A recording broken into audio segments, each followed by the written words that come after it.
Thanks a million. So the nice thing about talking in the afternoon is everybody's already given the context. So that's great. I can move quickly on.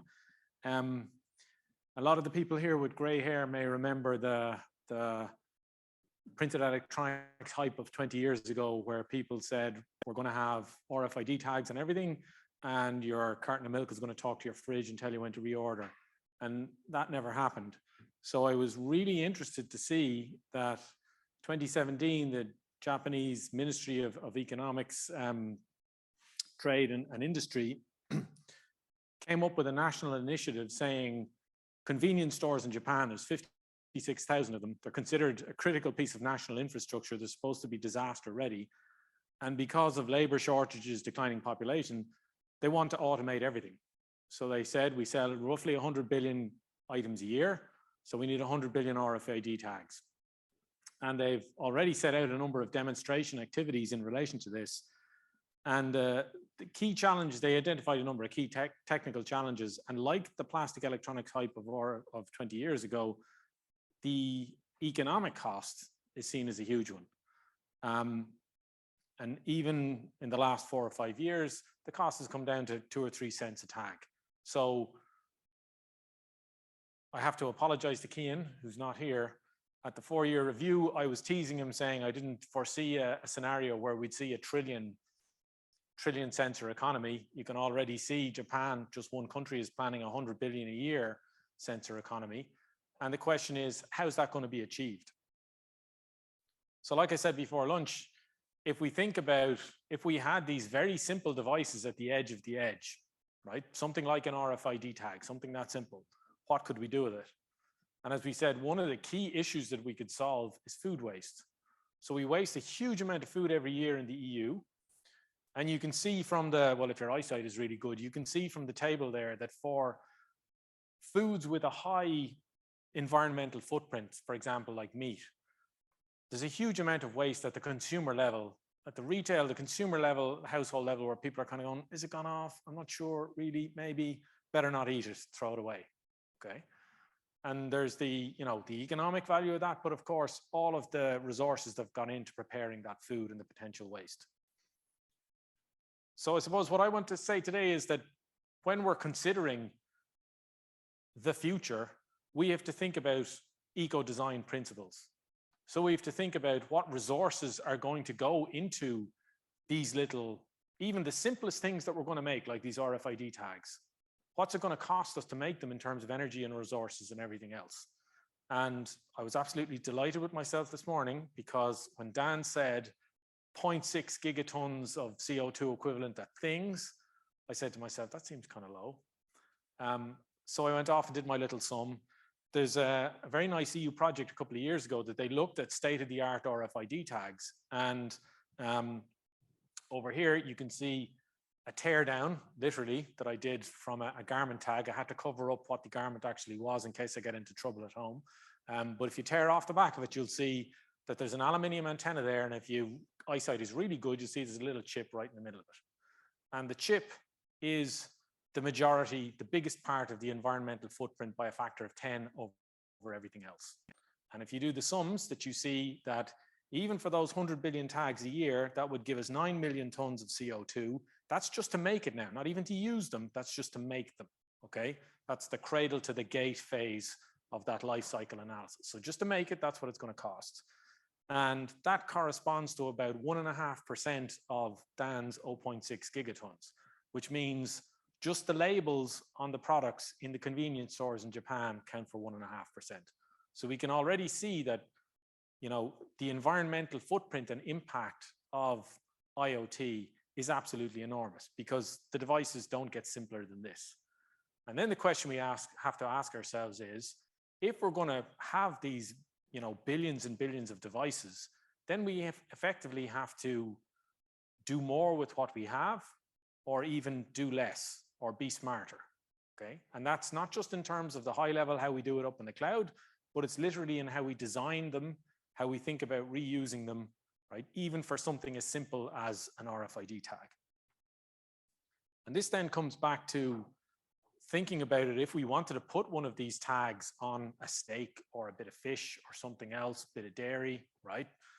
vegetables, whatever, if we wanted to put it on that packaging, right, we have to think about, okay, if it's going to be used only once, then we don't want to have a situation where, as well as all that waste that we've created making the thing, we create pollution at the end of its life. We'd like it to be fully compostable. And Europe has been leading the way in this already 20 years ago. There's an EU standard for compostable packaging. And what it says is this is for industrial composting. So this is not your compost bin out in your back garden. This is 60 degrees for 6 months, and the stuff should disintegrate. It should not affect the growth of particular plants, so, particular quality, and it should biodegrade. And there's a whole list of materials that are not allowed in there, which is why traditional copper antennas are a no-no, not just for cost and weight, but for anything else as well. So as part of the Sustainable IoT program that we're putting together, there's a couple of projects that are focused on this idea of what's the simplest tag that we can make. And those of you who saw Adam's poster will have seen that we're thinking about, okay, if you get rid of the integrated circuit, if you say we can't afford that anymore, what can we do? And this idea then is to use a harmonic radar concept. And at Tyndall, what we're interested in doing is saying, can we make simple sensors that effectively respond at radio frequencies, okay? And they can respond at radio frequencies to tell us something about a particular analyte. And the one we're starting with is moisture, because it's got the highest dielectric constant, and that's the easiest one to measure. But if we get past moisture, we'd like to measure things that, for example, gases that are byproducts of food beginning to go off. And this is a great where we've heard from packaging companies to say, we don't want a sensor that tells us the thing has gone off, because most people know at that stage that it's too late. You want something predictive. So you want the early stages of decomposition. So while we're thinking about what can we make our sensing element out of, we said, well, can we make it out of something simple that doesn't take much in terms of material extraction? So we thought about carbon. And over the last 20 years, we've all seen the revolution in low dimensional forms of carbon, from buckyballs in the 80s to nanotubes to graphene. Graphite has been around for hundreds and hundreds of years. And effectively what I'm going to talk to you about today is laser-induced graphene, which effectively is like porous 3D graphene with lots of those edge sites, and the edge sites are good for chemical reactions, so good for gas sensors. So it's almost like 0D and 2D put together. And this was kind of discovered or rediscovered by James Tour's group in 2014. You can use a CO2 laser to do this. You can use the hobbyist CO2 lasers that some of you might have at home. They're about $100. You can buy them on the internet. And effectively, this converts particular materials, polyimide or Kapton tape is the best known example, into this high surface area graphitic material. Richard Murray, who's a PhD student working in Confirm, has been looking at optimizing, using these very, very simple and cheap laser systems, optimizing the properties. So getting the sheet resistance as low as we can. Very, very quickly, what happens with the laser is if you put too much power into it, you just blow it apart. That's ablation. If you don't put enough power, you melt it. And the kind of Goldilocks zone in the middle is where you get this lovely graphitic carbon. And so Richard did some very nice work in that. You can see we can control the morphology as well, depending on what we're trying to achieve. We can make very simple sensor demonstrators. So there's one that's basically just laser-induced graphene fingers covered with kids' glue, this PVA glue, that soaks up moisture, so you get a change in capacitance. You can make very simple strain sensors as well, and kids love it for outreach.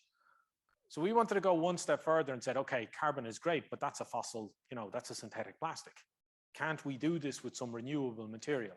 And there's been a lot of interest across the world in looking at cellulose-based materials, and we've been looking at chitosan. So chitosan is the second most abundant biopolymer in the world after cellulose. It's found in, I think, mushrooms, but more frequently in food waste, in seashells and insect exoskeletons. Okay, so a colleague of ours, Michal Burke, developed the first recipe, which is made from all food grade ingredients. You can do this with food grade chitosan, water, glycerol, and vinegar. Okay, and the advantage again for outreach is that people smell it and they think of chips, so they get very, very happy. And effectively, we've got a 3-step laser process. I won't delve into the detail because we're short on time. But effectively, what you want to do is, because this thing contains water, you've got to get rid of the water first. You've got to dry it out. Okay, so use one laser step to dry it out. That creates this kind of porous network as well, which is good. The second laser step graphitizes it, and the third laser step kind of polishes it off and makes this nice graphitic carbon. And over the last year or so, been working to reduce the sheet resistance of that carbon, because again, you want to do that to lower the power consumption. And very quickly, we've seen that because this is a natural material, it has a lot more disorder than the beautiful polyimide that you get from an industrial process. So life is a little bit harder, but we can get down to sheet resistances of, 30, 40 ohms per square, which is within a factor of 2 or 3 of what you'll get with synthetic polyimide. So that should be good enough for us. Okay. And then just to finish off, I just want to show you a couple of examples. So this is the kind of the poor man's humidity test. So you move the solution to different salts, and each salt in a test tube has a certain saturation humidity. So lithium chloride there is 11%. And what you see a change in the impedance. Now, I have to put the hand up and say this is the early work, and there's a lot more work to be done, but because this works best at low frequencies. Okay. Again, with a lot of these ionic type things, with the ionic movement, they like to work best around about a couple of kilohertz. So we've a significant challenge to try and jack this up towards, hundreds of megahertz, but that's part of the excitement for the next couple of years. Then also to mention that we're also starting to look at volatile organic compounds, as I mentioned, associated with food spoilage. So our first model system for this is acetone. And what we're seeing is the acetone displays a different behavior, a faster time response and a different behavior to the water, which is good because in most real food systems that we'll end up studying, you're going to see a humidity response and a volatile organic compound response as well. So it's nice to be able to distinguish between the two. Okay,